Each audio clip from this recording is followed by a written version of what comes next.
नमस्कार, मैं हूं सत्यपाल और आप देख रहे हैं CWB हिंदी न्यूज। शक संवत 1947 विक्रम संवत 2082 आज श्रावण मास के शुक्ल पक्ष की पंचमी तिथि और दिन मंगलवार है। तदनुसार अंग्रेजी तारीख 29 जुलाई सन 2025। आज 29 जुलाई को नाग पंचमी बनाई जाएगी। सबसे पहले आज की सुर्खियां। पहलगाम हमले के मास्टरमाइंड हासिम मूसा समेत 3 आतंकी ढेर सेना ने ऑपरेशन महादेव में मार गिराया। सैटेलाइट फोन के सिग्नल से लोकेशन मिली। अंबाला में सीएम ने लाडो सखी योजना का शुभारंभ किया। डिजिटल बाल कार्यक्रम शुरू करने की भी घोषणा। तीज उत्सव में चलाई चक्की। हरियाणा सीईटी हुआ संपन्न, अब उम्मीदवारों को आंसर किएगा है इंतजार। जानिए पूरी अपडेट। हरियाणा कांग्रेस में बड़े बदलाव की तैयारी। अगले सप्ताह तक नए जिला अध्यक्षों की हो सकती है नियुक्ति। अब रात को गुलजार होगी दिल्ली, शुरू होगी शानदार नाइट मार्केट। हरियाणा के 5 जिलों में 1 अगस्त को मॉक ड्रिल। सेना, एनडीआरएफ समेत कई एजेंसियां होंगी शामिल। भूकंप, केमिकल रिसाव जैसे हालातों पर होगा अभ्यास। HBSC ने जारी किया 12वीं कंपार्टमेंट का रिजल्ट। 71.90% विद्यार्थी पास हुए। लड़कियों ने मारी बाजी। 16,300 छात्रों ने दी थी परीक्षा। हरियाणा में जियो फेंसिंग हाजिरी का विरोध। हेल्थ वर्करों व डॉक्टरों ने लगाए काले बिल्ले। 4 अगस्त को करेंगे 1 घंटे का कार्य बहिष्कार। साइकिल नहीं, अब मोटरसाइकिल पर डाक बांटेंगे डाकिये। बिना OTP नहीं मिलेगी चिट्ठी। CET के कारण बदला ITI का एडमिशन शेड्यूल। अब 29 जुलाई तक होगी फीस जमा। 4 अगस्त को जारी होगी चौथी मेरिट लिस्ट। हिसार में बिश्नोई सभा के पूर्व प्रधान कोर्ट में पेश। देवेंद्र बूडिया को 2 दिन के रिमांड पर लिया। युवती से रेप का है मामला। हरियाणा बीजेपी सांसद के बेटे को डबल AG पद से हटाया। IAS अफसर की बेटी का पीछा करने का आरोप लगा। विवाद के बाद नियुक्ति रद्द हुई। 1 अगस्त से लागू होंगे UPI के नए नियम। एक दिन में 50 से ज्यादा बार बैलेंस चेक नहीं कर पाएंगे। ऑटो पे का समय भी बदलेगा। और काइनेटिक DX और DX प्लस इलेक्ट्रिक स्कूटर हुए लॉन्च। 116 किलोमीटर रेंज के साथ 90 किलोमीटर प्रति घंटा की टॉप स्पीड। शुरुआती कीमत 1,12,000 रुपए। और अब खबरें विस्तार से। हरियाणा में एक और जहां मानसून की सक्रियता देखने को मिल रही है, दूसरी ओर मौसम में उतार चढ़ाव का सिलसिला भी जारी है। रविवार को प्रदेश भर में मानसून सक्रिय रहा और कई जिलों में हल्की से लेकर मध्यम बारिश दर्ज की गई। IMD चंडीगढ़ की ओर से दी गई जानकारी के अनुसार आज प्रदेश में फिर से बारिश का अलर्ट जारी किया गया है। प्रदेश के 8 जिलों चरखी दादरी, झज्जर, गुरुग्राम, फरीदाबाद, महेंद्रगढ़, रेवाड़ी, मेवात और पलवल के अधिकांश हिस्सों में बरसात की संभावना जताई है। तो वहीं अन्य 8 जिले पंचकुला, अंबाला, यमुनानगर, करनाल, पानीपत, सोनीपत, रोहतक और भिवानी के कुछ जिलों में भी बारिश के आसार हैं। इसके अलावा कुरुक्षेत्र, कैथल, जींद और हिसार में हल्की बूंदाबांदी हो सकती है। हरियाणा के मुख्यमंत्री नायब सिंह सैनी सोमवार को दोपहर अंबाला पहुंचे। CM सैनी यहां तेज के राज्य स्तरीय कार्यक्रम में मुख्य अतिथि के तौर पर शामिल हुए। इस दौरान CM ने यहां लगाई गई प्रदर्शनी का अवलोकन किया और एक स्टॉल पर जाकर हाथ से चक्की भी चलाई। इस कार्यक्रम में कैबिनेट मंत्री अनिल विज और हरियाणा भाजपा के प्रदेश अध्यक्ष मोहनलाल बडोली भी पहुंचे। सोमवार को जिला अंबाला में तीज उत्सव के उपलक्ष्य में आयोजित राज्य स्तरीय समारोह के दौरान मुख्यमंत्री ने बेटी बचाओ बेटी पढ़ाओ अभियान को और अधिक गति देने के लिए लाडो सखी योजना का शुभारंभ किया। इस योजना के तहत गर्भवती महिलाओं की देखभाल के लिए लाडो सखी को लगाया जाएगा। यह लाडो सखी आंगनवाड़ी कार्यकर्ता, आशा वर्कर और ANM बहनें गर्भवती महिलाओं के प्रसव के दौरान देखभाल करेंगी। इस योजना के तहत बेटी पैदा होने पर हर लाडो सखी को 1,000 रुपए की प्रोत्साहन राशि बतौर इनाम स्वरूप दी जाएगी। मुख्यमंत्री ने आंगनवाड़ियों में बढ़ते कदम डिजिटल बाल कार्यक्रम शुरू करने की भी घोषणा की। यह कार्यक्रम आंगनवाड़ी कार्यकर्ताओं की नन्हे बच्चों की देखभाल और शिक्षा में मदद करेगा। इस कार्यक्रम में 10 से 12,000 के करीब महिलाएं पहुंची। हरियाणा की संस्कृति एवं कला को प्रदर्शित करते हुए यहाँ प्रदर्शनी लगाई गई। प्रदेश सरकार तीज उत्सव को पूरे हर्षोल्लास के साथ प्रदेश में मनाने का काम कर रही है और यहाँ पर राज्य स्तरीय कार्यक्रम किया गया, जिसमें महिलाओं के साथ साथ लोग भारी संख्या में पहुंचे। यहाँ पर तीज महोत्सव को लेकर झूले भी लगाए गए हैं।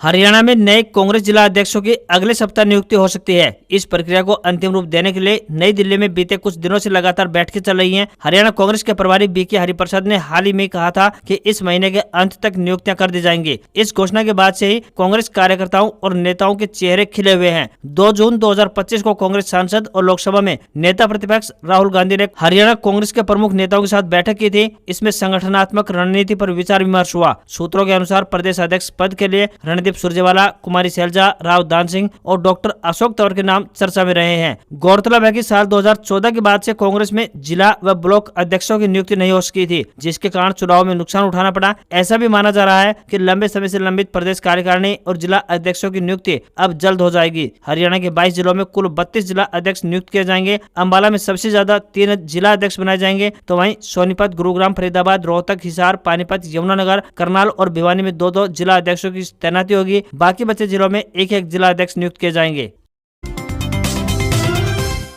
26 व 27 जुलाई को हरियाणा में दूसरी बार सीईटी यानी संयुक्त पात्रता परीक्षा 2025 का आयोजन सफलतापूर्वक किया गया। परीक्षा 4 चरणों में आयोजित की गई। परीक्षा के बाद सभी उम्मीदवारों को आंसर की का अब इंतजार है। हरियाणा कर्मचारी चयन आयोग यानी HSSC परिणाम जारी करने से पहले 6 चरणों में काम करेगा। आयोग द्वारा परीक्षा के बाद OMR शीट के आंसर की अपलोड की जाएगी। यदि उम्मीदवारों को किन्हीं प्रश्नों के जवाब को लेकर कोई आपत्ति होगी तो उन्हें 250 रुपए प्रति आपत्ति शुल्क जमा करवाना होगा। ये शुल्क वापस नहीं होगा। हरियाणा SSC की तरफ से सीईटी को लेकर जारी निर्देशों के मुताबिक निर्धारित अवधि के बाद किसी भी आपत्ति पर विचार नहीं किया जाएगा। आयोग प्रारंभिक आंसर की पर प्राप्त आपत्तियों के निपटान के लिए जरूरत पड़ने पर एक कमेटी भी बना सकता है। मुख्य परीक्षक या फिर गठित समिति के अनुशंसा के आधार पर आयोग का फैसला ही अंतिम रूप से मान्य होगा। परीक्षार्थियों की OMR शीट का मूल्यांकन मैनुअली के अपेक्षा कंप्यूटर सॉफ्टवेयर के माध्यम से किया जाएगा। जो अभ्यर्थी पिछली बार सीईटी में शामिल हुए थे और इस बार भी रजिस्ट्रेशन के बाद परीक्षा दे चुके हैं, उन्हें एक ही रजिस्ट्रेशन नंबर मर्ज कराने के लिए पोर्टल खोला जाएगा। इसी प्रकार से रिजर्वेशन से जुड़े प्रमाण पत्रों की खामियों को दूर करने के लिए भी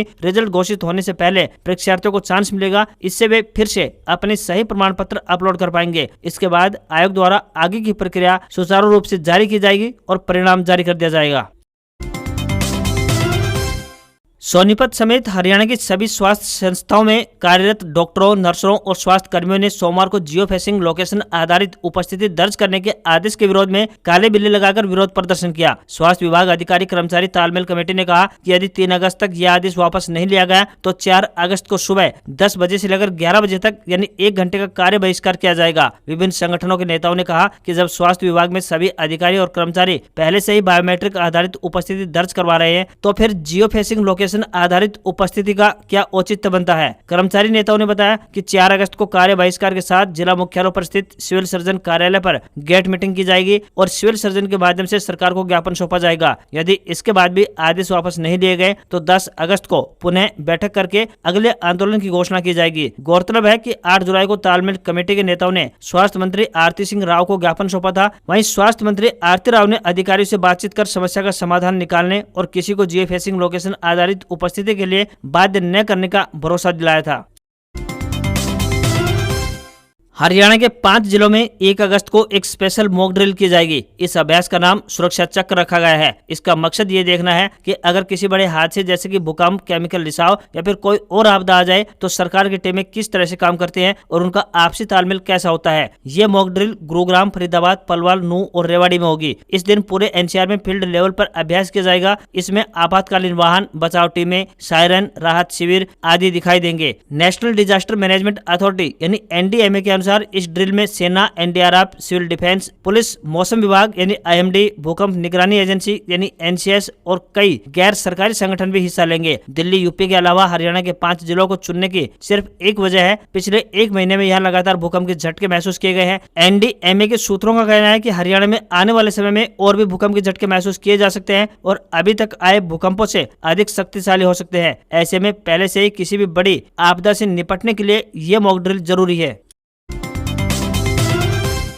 फरीदाबाद में पंचायत ने समाज से दहेज प्रथा, नशाखोरी, डीजे, मृत्यु भोज और निरक्षरता जैसी कुरीतियों को समाप्त करने का संकल्प लिया है। झाड़ सेंतली गांव में डागरपाल की पंचायत ने ये फैसला लिया है। इस मौके पर डागरपाल के सभी पंच मौजूद रहे और गांव पहुंचने पर पहलवान किशनलाल और अन्य ग्रामीणों द्वारा पंचों का पारंपरिक तरीके से पगड़ी पहनाकर स्वागत किया गया। प्रधान धर्मवीर ने पंचायत में कहा कि आज समाज में दहेज रूपी दानव हमारी बेटियों को निकल रहा है। वहीं युवाओं में नशे की बढ़ती लत आने वाली पीढ़ी को बर्बादी की ओर ले जा रही है। उन्होंने कहा कि अब शादियों में डीजे और फिजूल खर्ची को पूरी तरह से बंद किया जाएगा और मृत्यु भोज जैसी परंपराओं पर रोक लगाई जाएगी ताकि समाज में आर्थिक और सामाजिक समानता कायम हो सके। उन्होंने आगे कहा कि यह मुहिम पहले डागरपाल के 16 गाँव में शुरू की जाएगी और फिर धीरे धीरे पूरे हरियाणा की 52 पालों को जोड़कर इस अभियान को राज्यव्यापी स्तर पर ले जाया जाएगा। पंचायत ने यह भी तय किया कि समाज में शिक्षा को बढ़ावा दिया जाएगा और निरक्षरता को पूरी तरह से खत्म करने की दिशा में काम होगा। इस सामाजिक पहल को लेकर गांववासियों ने पूरा समर्थन जताया और समाज में सकारात्मक बदलाव लाने के लिए एकजुट होकर काम करने का संकल्प लिया। यह पंचायत समाज सुधार की दिशा में एक बड़ा कदम माना जा रहा है।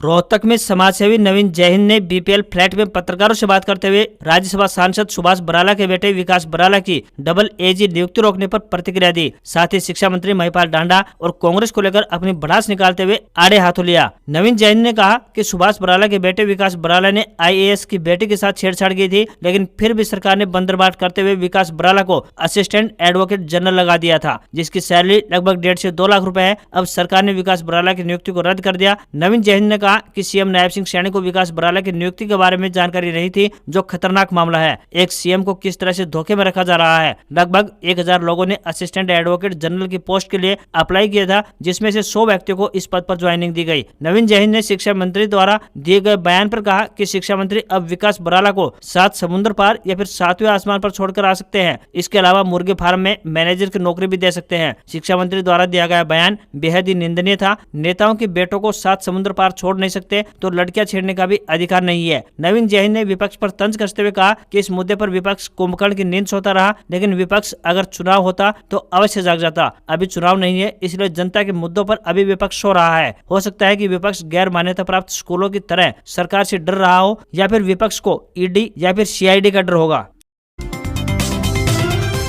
जम्मू कश्मीर में श्रीनगर के दाचीगाम नेशनल पार्क के पास हरवान इलाके में सोमवार को सुरक्षा बलों के साथ मुठभेड़ में 3 पाकिस्तानी आतंकवादी मारे गए। इनमें पहलगाम हमले का मुख्य आरोपी हासिम मूसा भी शामिल है। सेना ने यह कार्रवाई ऑपरेशन महादेव के तहत की। बाकी 2 आतंकियों की पहचान जिब्रान और हमजा अफगानी के रूप में हुई है। जिब्रान 2024 के सोनमर्ग सुरंग प्रोजेक्ट पर हुए हमले में शामिल था। आतंकवादियों के पास से अमेरिकी M4 कार्बाइन, AK-47, 17 राइफल और ग्रेनेड मिले हैं। कुछ और संदिग्ध सामान भी बरामद हुआ है। सेना मंगलवार यानी आज ऑपरेशन महादेव पर जानकारी दे सकती है। जम्मू कश्मीर के उपराज्यपाल मनोज सिन्हा ने पाकिस्तानी आतंकवादी मारे जाने की पुष्टि की है। रक्षा सूत्रों के हवाले के अनुसार खबरें आ रही हैं कि 1 हफ्ते पहले सुरक्षा बलों को श्रीनगर के दाचीगाम जंगल में आतंकियों के छिपे होने की खुफिया जानकारी मिली थी। इन आतंकवादियों ने हमले के बाद पहली बार एक चाइनीज अल्ट्रा कम्युनिकेशन सेट को फिर से एक्टिव किया था। उसी सैटेलाइट फोन के सिग्नल ट्रेस हुए। इसके बाद सुरक्षा बलों ने आतंकवादियों का पता लगाने के लिए बड़े पैमाने पर सर्च ऑपरेशन चलाया। बीते दिन सुबह लगभग 11:30 बजे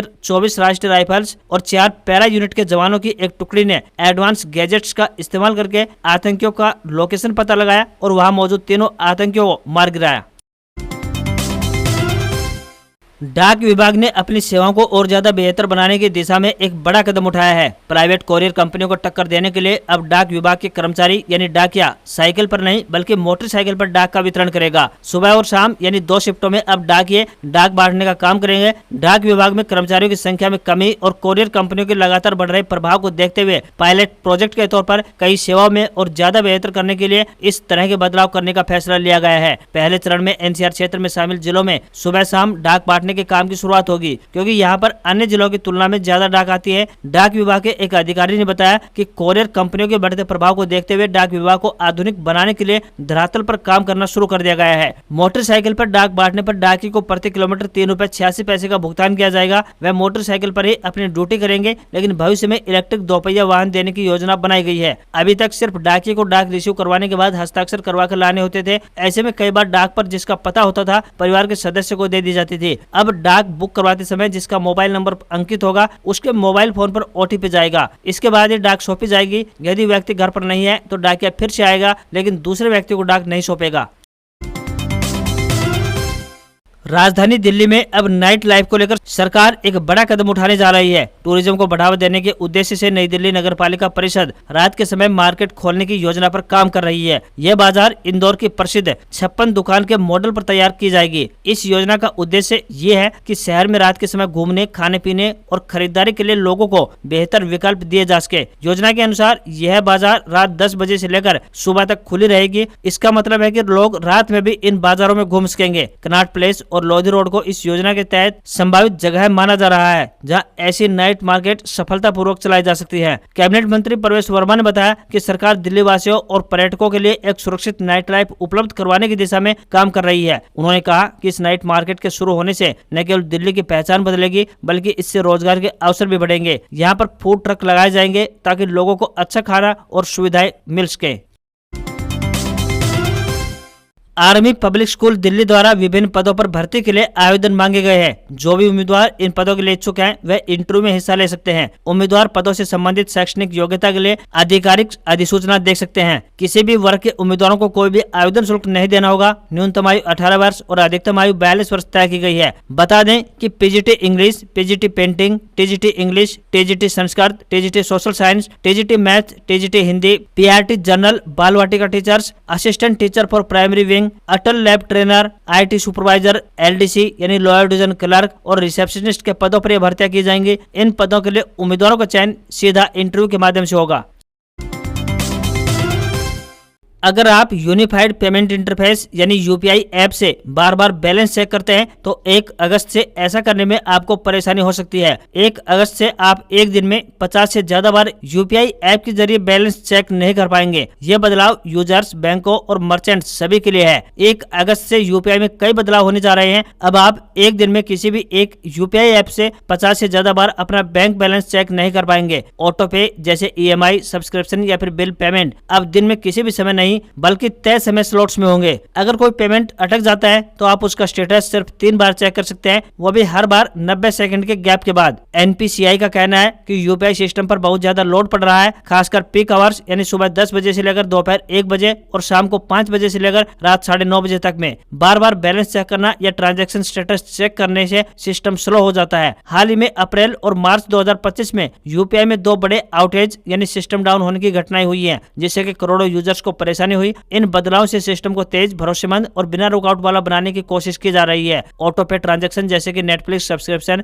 मोबाइल रिचार्ज या फिर ईएमआई अब नॉन पीक आवर्स में प्रोसेस होंगे। ये समय है सुबह 10 बजे से पहले, दोपहर 1 बजे से शाम 5 बजे के बीच और रात को 9:30 बजे के बाद। इससे सिस्टम पर लोड कम होगा और ट्रांजैक्शन तेजी से पूरी होंगी। ये नियम सभी यूपीआई यूजर्स पर लागू होंगे, चाहे आप फोन पे, गूगल पे, पेटीएम या फिर कोई अन्य यूपीआई ऐप इस्तेमाल करते हो। अगर आप बार बार बैलेंस चेक नहीं करते हैं या फिर ट्रांजैक्शन स्टेटस रिफ्रेश नहीं करते तो आपको ज्यादा फर्क नहीं पड़ने वाला। ऑटो पे पेमेंट्स अपने आप अपने तय समय पर हो जाएंगे, इसमें भी आपको कुछ करने की आवश्यकता नहीं है। वहीं ट्रांजैक्शन की रकम की लिमिट वही रहेगी। ज्यादातर ट्रांजैक्शन के लिए 1 लाख रुपए प्रति ट्रांजैक्शन और हेल्थ केयर या फिर एजुकेशन से जुड़े पेमेंट्स के लिए 5 लाख रुपए तक की लिमिट है। इन बदलावों का उससे कोई लेना देना नहीं है।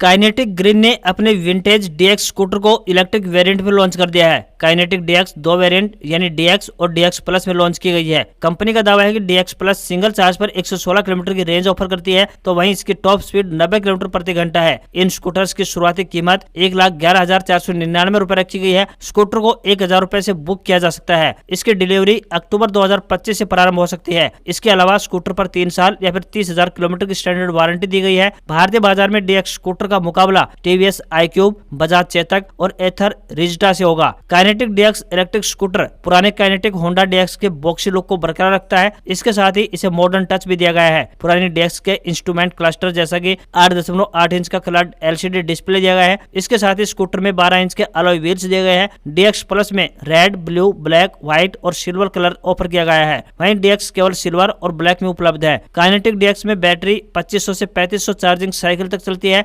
डीएक्स में 102 किलोमीटर की रेंज और 80 किलोमीटर प्रति घंटा की टॉप स्पीड, जबकि डीएक्स प्लस में 116 किलोमीटर की रेंज और 90 किलोमीटर प्रति घंटा की टॉप स्पीड है। स्कूटर 0 से 50% 2 घंटे में चार्ज होता है, तो वहीं 0 से 80% चार्ज होने में 3 घंटे लगते हैं, तो वहीं फुल चार्ज 4 घंटे में होता है।